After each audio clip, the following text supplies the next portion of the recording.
si tu décèdes en France et que tu n'as pas ta famille en France, que tu n'as pas d'amis intimes en France. Pire encore, pour ceux qui ont des enfants, parfois des très jeunes enfants, si tu décèdes là, qu'est-ce qui va se passer? On va certainement prendre ta photo, plaquer sur les réseaux sociaux en disant que est-ce que vous connaissez cette dame? Et peut-être on ne le fera même jamais parce que tu ne connais personne. Donc voici 2 ou 3 astuces qu'il faut mettre en place de notre vivant. La première des choses qui ne te coûte absolument rien, c'est quand tu as des connaissances, tu donnes à quelqu'un que si demain il m'arrivait quelque chose, voici les coordonnées de mon frère, de ma soeur, de ma mère qui vivent peut-être au Cameroun, au Bénin, au Congo. Si demain il devait m'arriver quelque chose, appelle ce numéro et tu dis au moins ce qui m'est arrivé. La deuxième des choses, là c'est pour des personnes qui ne connaissent vraiment personne.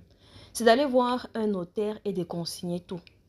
Ça va te coûter un peu d'argent, d'acte notarial, mais tout au moins, il y a quelqu'un qui va se poser la question, qu'est-ce qui est arrivé à cette personne? Troisième chose, s'inscrire sur un fichier qui s'appelle FCDDV.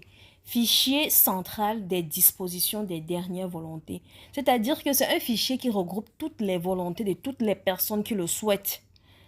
Ceci au travers de votre notaire ou de vous-même pour dire toutes vos volontés et même donner le nom des personnes qu'il faudra contacter tout au moins pour dire que vous êtes décédé. Tout le monde a accès à ce fichier-là. Mais aussi, si un membre de votre famille resté en Afrique voulait prendre des nouvelles de vous, peut-être qu'on vous a enterré dans un cimetière des personnes, que le corps n'a pas été réclamé, on pourra déjà, au travers, ils pourront mandater un huissier en France qui pourra aller déjà sur ce fichier-là voir si vous y êtes. Vous comprenez que c'est très important. N'importe qui, vous et moi, avons la possibilité de consulter ce fichier-là.